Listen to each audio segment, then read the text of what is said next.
it's Claire from Scrappynerduk UK. Welcome to today's video where I'm going to create a fun little pocket to go inside my latest Disney album. So I'm working in a 6x8 album and I absolutely love these. I can't remember what they're called, but they're little folders, and I always like to include envelopes or folders or different sorts of interactive elements in my mini albums. And so I was mocking one of these up, and I decided that I was going to add a wallet into my mini album, and I wanted it to be kind of fairly the same size as a page protector, or as like a 6x8 page protector if I could, and that would normally be 7 inches by 8.25. So I'm restricted by the use of a 12x12 bit of paper because I didn't want to mix and match, just wanted to use one sheet of paper to show you how you can create this. And this is so fun to create and use for anything really. Actually, I want to put a little thumb notch in there as well, just so it's easy to get the papers out, or whatever you put in there, tickets. This one is this one's really not centered, the little clasp thing, but you get the idea of what you can do with it. So I wanted to share this with you because I've already done my prototype and I wanted to actually make one to go into my album. So first of all, I have, like I said, a 12x12 bit of pattern paper. Now, the paper, preferably you don't use the directional paper, but I am. You can see what's going to happen is when the paper is folded over, you are going to have the direction of the pattern going the other way. I'm totally okay with that, but if that's going to bother you, then I suggest you use a paper that is not directional. So I've chosen to use this one here from the Say Cheese Simple Stories collection from Say Cheese Tinseltown. This one is called Lights, Camera, Action. So I'm just going to first off just remove that branding strip because I don't want that bit. Okay, so for the measurements for this, I'm going to want to keep the width at 12 inches, but I want to cut the paper down to 10.25. So I'm going to take the height down to 10.25. Like so. Keep hold of that strip to one side because we are going to be using that in just a second. So now we have a bit of paper that measures 12 across by 10.25 high. So I'm going to grab my scoreboard and we're going to make some scores on this. So on the 12-inch side, so we've got that across here, you are going to want to score on the left hand side at 1/2 inch. So on that left hand side we want to score that at 1/2, and then we also want to then score at 6.25. so when I did my prototype I got my little markings wrong and did it at 6.5. It's not 6.5, it's 6.25. so the first score is at 1/2 inch there, and then it's 6.25, and then we're going to rotate it once round to the right, and then we're also going to score 1/2 inch on that left hand side again. Try not to go through the paper with my scoring tool. And then the next mark we want to make is at 8.5. Okay, I'm going to move the scoreboard out of the way and I'm going to fold all of my score marks like so. Oh, so the bottom one, there we go. Okay. Now there are sections of this that we need to cut away that we're not going to need. So I'm just going to use this. I'm going to use this side because this is going to be easier to see than marking on this side. So basically we have the bottom, which is going to be the binding. Then we also have the side and then the top closure. So we do not need this section down here. So I'm just going to squiggle, and we want to cut all the way up to this right hand score mark. Okay. We also then want to get rid of this corner. So making sure that we're cutting the outer sides of the score marks so it's nice and flush when we glue this together. So we want to get rid of this corner, this bit. We also want to get rid of this bit here. So squiggle that in. Not this bit, but then we also want to get rid of this bit here. I'm not going to squiggle it because we may need it. Okay, so using my scissors, I'm going to use the small ones actually. I'm going to cut away this little corner bit first, like so. And then I'm also going to cut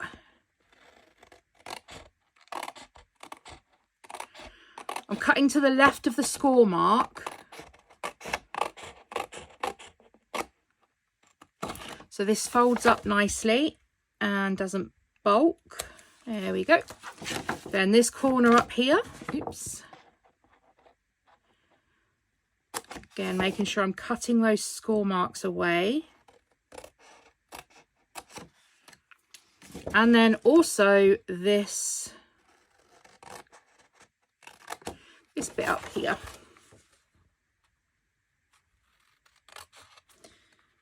As I said, keep hold of this bit because you may need it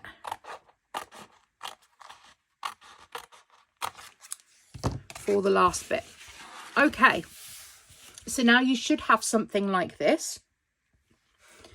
So what I'm going to do is I'm going to fold that bottom bit up, and I'm also going to fold this side bit in. And then when I bring this over, that is going to create my pocket. Before I do that, I'm just going to add a little thumb notch because it was easier to do it now than afterwards. So just holding these down, just using some, well, whatever medium you prefer. I like a bit of wet glue because it gives you a bit of wiggle room before it dries. So just adding a bit of wet glue on there, and then I'm just going to hold those down whilst I bring this over, and that should give you a really nice flush edge on both the side and the bottom. Just give that a little bit of time to grab. Use your bone folder just to clamp that in, and then we have a lovely pocket. So you can store anything you want in there, tickets, tabs, anything you can think of, photos, journaling. Okay, so we've got the main part of that done, and then all that's left is just to fold that flap over. Again, I'm just going to use the bone folder just to make sure that's nice and flat. You can see what I mean about this being upside down, but I'm okay with that. That could have been a bit more central, but it's absolutely fine. It's going to be hidden under there anyway. So what we also want to do is add a closure for this, and there's nothing wrong with just using the pocket as it is. You could also round these corners as well to give it a nice little finish. I don't actually have my corner rounded to hand, so I'm going to freehand this. Just to remind you, you don't need all the tools. You can just give it a go and do it yourself. So there we go, some little rounded corners on that now. So the last thing we want to do, as I said, is we want to add a closure. So there are many ways that you could do this. You could add a Velcro dot. If you have those, you could add an embellishment just to keep it closed, where you tuck it behind the embellishment. But I'm actually going to go with the traditional closure like this, and I'll show you how that is done. It's very, very simple. So in order to do that, there are a few ways. You could use eyelets, but today I'm going to choose to use brads instead. So we have here some, move those scissors out of the way. I have my brads. I have a teeny tiny little mat. I have a pokey tool, and I also have some twine. So I want to grab that offcut that I had from this. Don't forget you've also got the original strip that we cut the paper down, so you can either use that to embellish. It's quite nice. You could add a belly band on here and use that as a little tucking space for other things as well. So always make sure, you know, you keep these and use them for other projects too. So out of this, I'm just going to punch 4 circles. This is a 1-inch punch.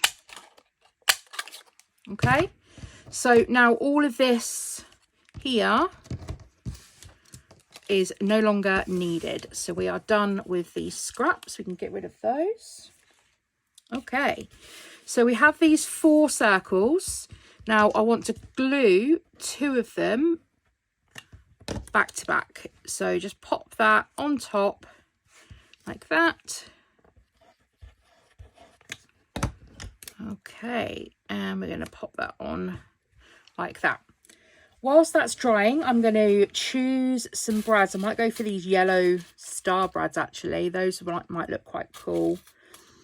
The general colour theme of Disney is red, black and yellow, so that kind of makes sense. I don't think I've used any of the yellow star brads, so let's go with that.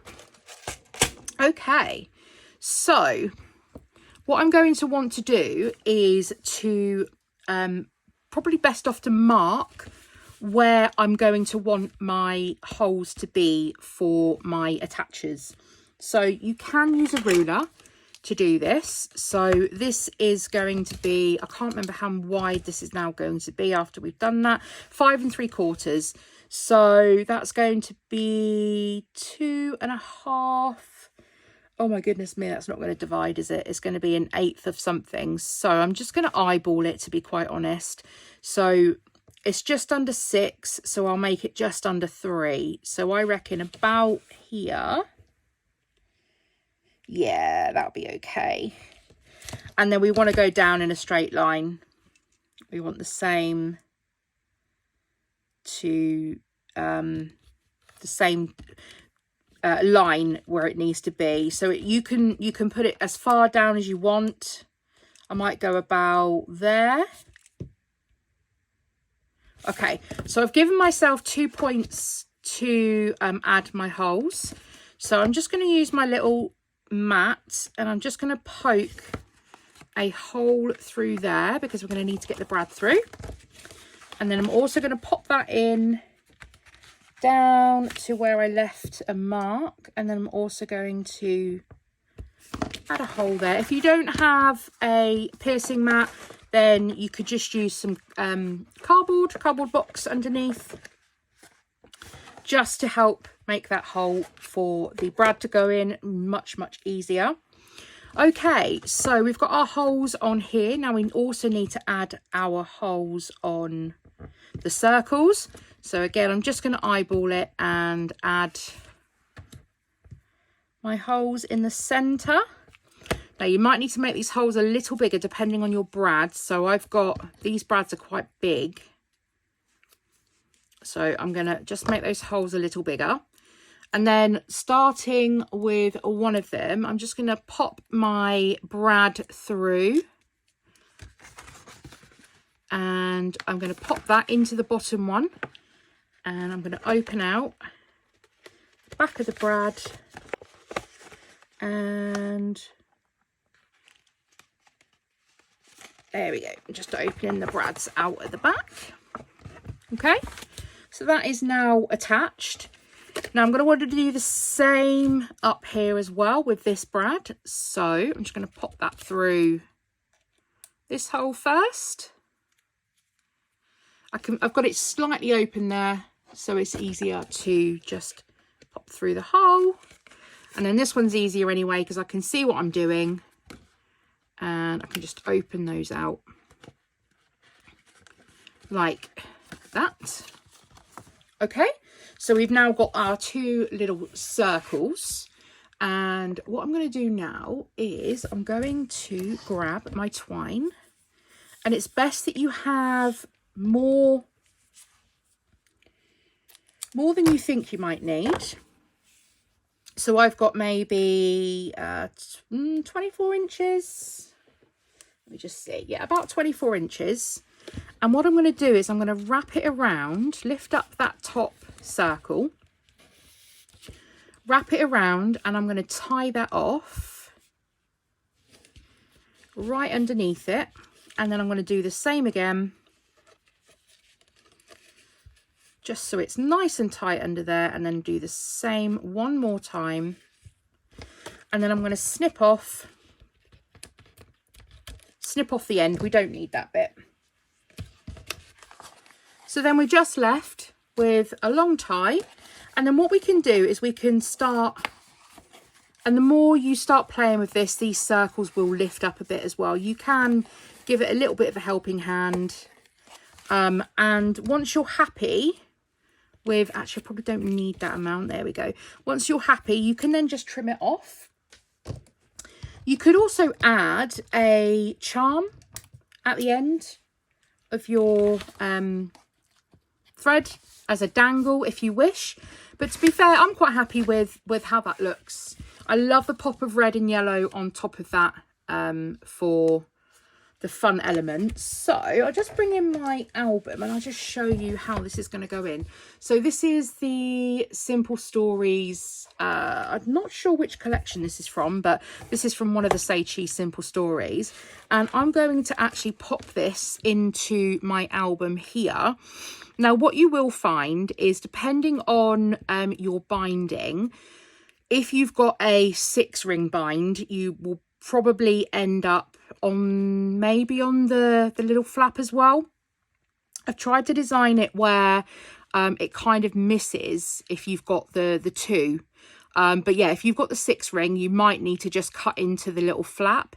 If you need to do that, then all you would need to do is, once you've got your hole, is just snip from the side. So when you're trying to open it, when it's on the ring, you can open it up and then you can put it back down again. And then we have a little file folder. So I can either take it out to put my whatever I want to put in here, or I can just use this and open it, and that'll open up nicely. There we are. Making a bit of a meal of it. I kept twisting it the wrong way. So there, I've just got a little pocket which I can fill, like I said, with any goodies. One of the things that I like to do in mini albums, if I've been on a trip and I've eaten anywhere, is to print out the menu. So that'd be a great place to put the menu for something. But as I said, don't forget to use things like this to help decorate it. So if you want to decorate it more, I did bring out these, and I was thinking of adding the studios on here somewhere. Let's see what else we've got.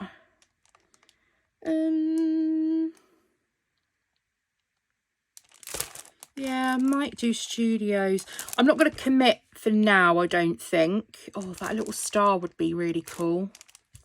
I don't think I'm going to commit for now, purely because I don't know what's going in here yet. And also, this album's going to get very, very thick very quickly. So I'm reluctant to put any sort of thick embellishments on for the minute. But that's basically what we made, and these are so fun to be able to add into mini albums.